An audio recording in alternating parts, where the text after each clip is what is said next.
This is the new Ford Expedition. This is the biggest SUV that you can buy in the Ford lineup. This is also a Ford Expedition Active.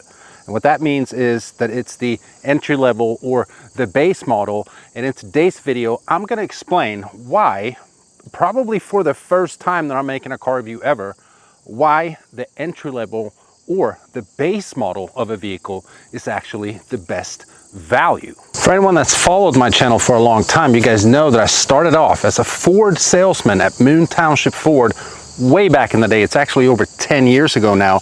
And Moon Township Ford is actually the dealership that's providing this Expedition in today's video. If you guys are interested in this one or anything else they have to offer, I'll leave all their contact information in the description below. But back in the day when I was selling Fords and started doing YouTube videos by reviewing Fords, the trim levels looked different.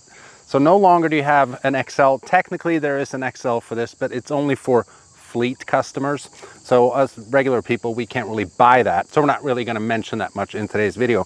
But back then there was also XLT, and then you would go up to a Limited, and then you would go up to a King Ranch, and then you would go up to a Platinum. Through the years, they've flipped these around. So sometimes the Platinum is lower than the Limited, and sometimes the Platinum's higher than the Limited. Now a Platinum, which is the trim level after this here, the Active, is now a mid-range trim.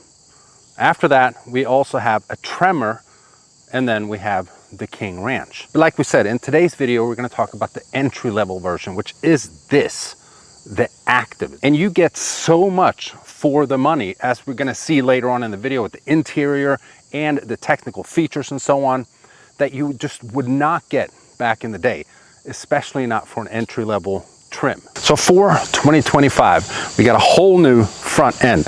Very nice LED daytime running strips. We have the Expedition badge on the front of the hood, and no matter what trim level, you do get this badging here. We have a nice black grille. It's a little plasticky here at the lower part of the front bumper, but that's also what you should expect from an entry-level Ford. Even as an entry level, you do get a full 360 camera. So the Expedition gets the 3.5 liter twin turbo V6 EcoBoost. In the Active, it puts out 400 horsepower and 480 pound-feet of torque. For the higher trims, you can also get the 440 horsepower and 510 pound-feet of torque version of this engine. So I guess that is one little downside with having an entry-level Expedition, that you lose 40 horsepower. I don't really know why they do that. It's kind of silly, but it is what it is. So the Expedition comes in two variants. No matter what trim level that you pick, this is the regular wheelbase version. It also comes in a long or extended wheelbase version called the Max. Now the Expedition Active comes standard with rear-wheel drive, and that starts at around $62,300. Up here in the north, PA to be exact, we want four-wheel drive, so then you got to add on another $2,000. So it starts at around $64,500. If you want a Platinum, you got to bump that up almost $11,000, and that's a lot of money. Now most people that pick an Active, they don't really care about, 24-inch wheels and all that stuff. But also back in the day when I used to sell these, if you bought an entry-level version, you got really boring wheels. They were like 17-inch. There's a lot of tire. Now granted, that's kind of practical, I guess, especially for an SUV. But with the Active, you do still get 20-inch wheels. And the design is in the eye of the beholder, I guess, but they are pretty nice looking. And they're sitting on 275/60 diameter Pirelli Scorpion tires. And then we get to the rear. And this, again, looks and beauty and all that is in the eyes of the beholder. I don't know what I think of the rear. I'm not, just me personally, I'm not a huge fan of the taillights, just the way that they look, the design, but then again, that's just my opinion. Who cares what I think? It's all up to you and if you like it or not. But this specific Expedition that we have today is in a very nice color though. It's called Stone Blue Metallic, and it actually matches very well with this black here. Because this part of the tailgate, to my understanding, is always black, no matter what color you pick of the Expedition. And that's something that I don't really like either, but it blends in a whole lot better with this Stone Blue Metallic. We also have a big Expedition badge across the tailgate, just like we have it across the hood. Now we have the good old Ford fob. There's nothing wrong with it. It's a good looking fob. Been around for ages though. They need to update this at some point. But what we're gonna do is we're gonna open the tailgate, because they have a very nice, look at that, tailgate system actually. So you can put this up if you don't want it, and you can program your key to just open the tailgate and not the actual tailgate part where you can actually sit and tailgate, if you guys know what I'm saying. But this tailgate holds up to 500 pounds. And I mean, I guess if you're three like tiny little girls, you can fit 3 people, but for normal sized dudes, you can only fit 2 dudes here if you're sitting and tailgating somewhere. And if it holds 500 pounds, you know it's American made. I mean, like 250 pound dudes. So since the Expedition is the biggest SUV in the Ford lineup, we all know that it is third row. And here's another thing that would never happen back in the day when I used to sell Fords and I sold Expeditions. An entry-level Expedition would never have power folding third row seats, but this one does. So when you fold the third row down, I mean, you got insane amounts of room. We do have some floor mats laying here, but over here we have a 12 volt, we have a full power plug, we have 2 USB-C ports, and over here on the left we have a zone lighting button there, and then the buttons for getting the third row up and down. We're gonna put them up because I gotta get back there and check the leg room here soon. And also you could tell when you put the third row up, it's not as much room. The Expedition is also body on frame, so it's pretty much a proper truck, and properly equipped, an Expedition can tow 9,600 pounds. And I mean, that's F-150 levels. All right. I'm 6'2", sitting behind my driving position at 6'2", and I got plenty of knee room in the second row, plenty of headroom as well. And then right here in front of me, we got 2 USB-C ports.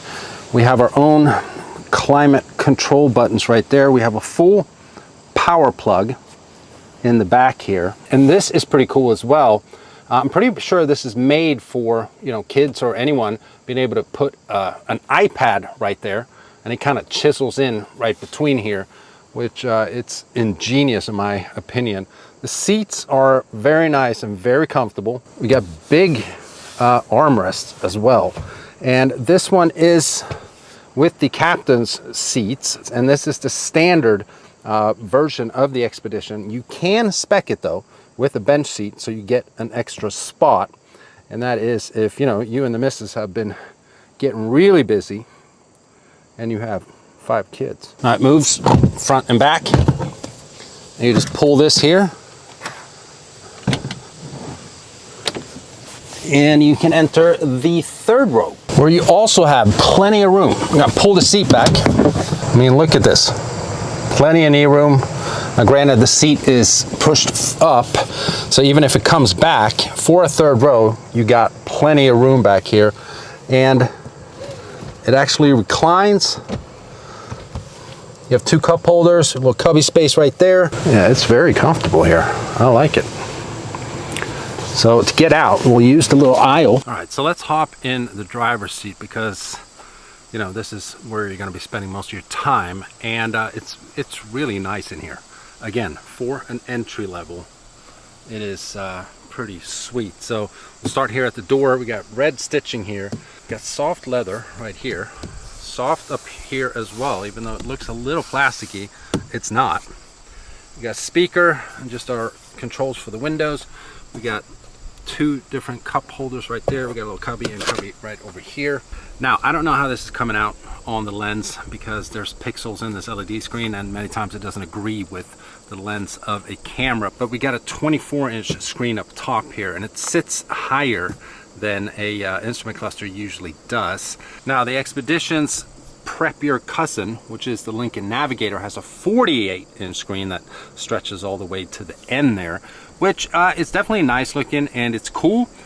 Is it really necessary? I don't know, but that's kind of the difference between an Expedition and a Navigator when it comes to this panoramic screen that I guess is not full panoramic in the Expedition. So for the active trim level, you don't have any, you know, stitching or embroiderment that says active in the seats. If you got a Platinum, for instance, or a King Ranch, it obviously would have a little nicer leather interior, but this, in my opinion, still works. And if you haven't seen this already, this is kind of the new style of steering wheel that I guess Ford SUVs are going to be getting. This, if I'm not mistaken, was first in the Lincoln Nautilus, and then now the Navigator has it as well, and now also the Expedition.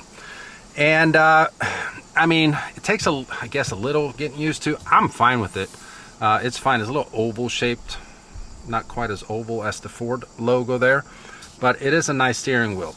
A couple little gripes though, and I had this especially with the Navigator. It took a little time to figure it out, because I'm like, how do I adjust the steering wheel? And you have to go over here, and then you click this button, and then it's kind of like a little scrolly pad, and then you go like adjust down, adjust up, adjust out. It's got a little tilting feature there, and you might think like, that's so unnecessary. Can it just be a button on the side here, or just a manual lever? And I kind of get it, but like, once you know what to do, you know what to do.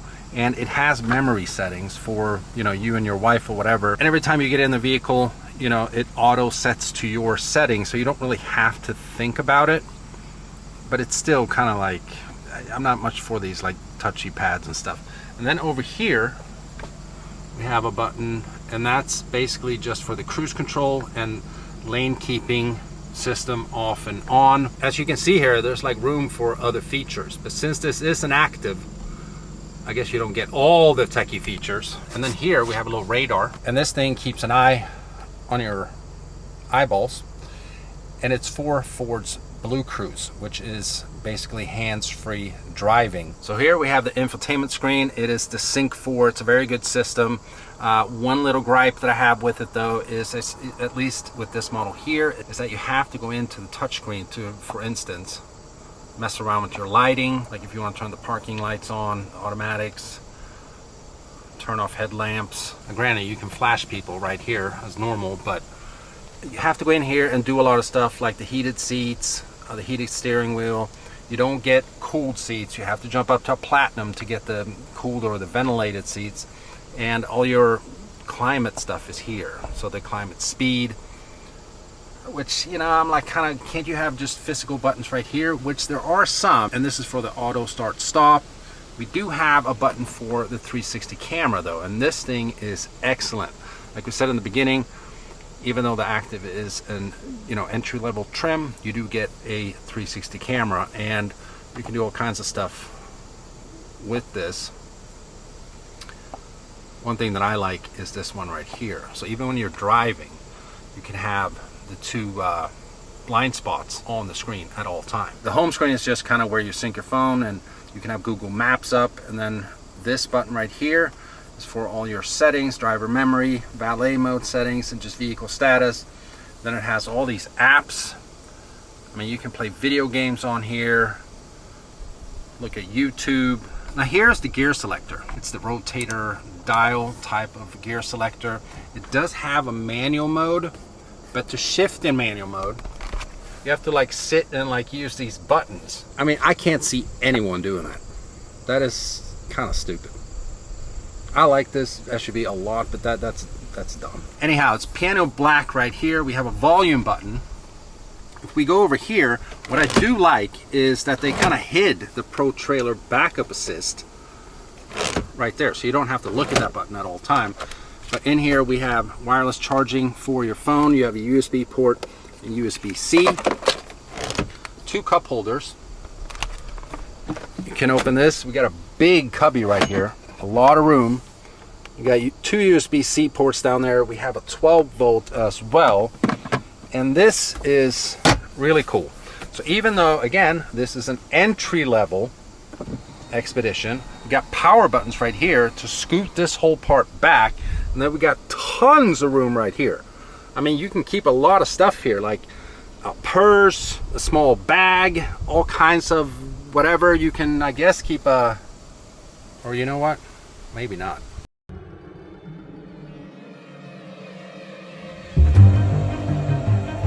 Wait, hold on, bro. You gotta give me a second here. No, but jokes aside, it is cool that it does have this little sliding feature here, even though you might want to keep your safety equipment somewhere else if you want to access it real quick. But we got nice red stitching here in this armrest. Even up here, nice surface, regular glove box. Even the vents look pretty nice. It's really nice in here. Even though me personally, I think, not the previous gen, but before this facelift, that Expedition looks better. I like those taillights better and all that, but the interior is day and night. I mean, it's very nice in here. Got a nice panoramic sunroof as well. Pretty much all Fords get this little sunglass holder right there. But how does it drive? Well, we're gonna find out here. And we have different drive modes. Now, I know the screen is gonna look all flickery because, like I said earlier, with the GoPro lens and then the pixels in the LED screen, they don't match well. But we have different drive modes. So this is balanced everyday driving. We go to the right, trailer and heavy payload. Then we have efficient. We have sport or spirited on-road driving. You actually get a little tachometer right there as well. And then you have wet, icy, snowy roads. And then you have rough, uneven, mixed terrain. And then the camera here turns on as well, just like in Baja mode for a Raptor. And then it's off-road status. It puts it in 4 high. But we're just going to drive it in balanced everyday driving. And also, it has a lot of power. This 3.5 liter EcoBoost with the 400 horsepower, 480 pound-foot of torque. I mean, it is really torquey. And like we said, properly equipped, this can tow 9,600 pounds. And that's, I mean, that's a lot. Now, if you go with the 2-wheel drive version of this that does not get 4-wheel drive, you can get 24 miles per gallon on the highway again. And that's also really, really good fuel economy for something that weighs over 6,000 pounds.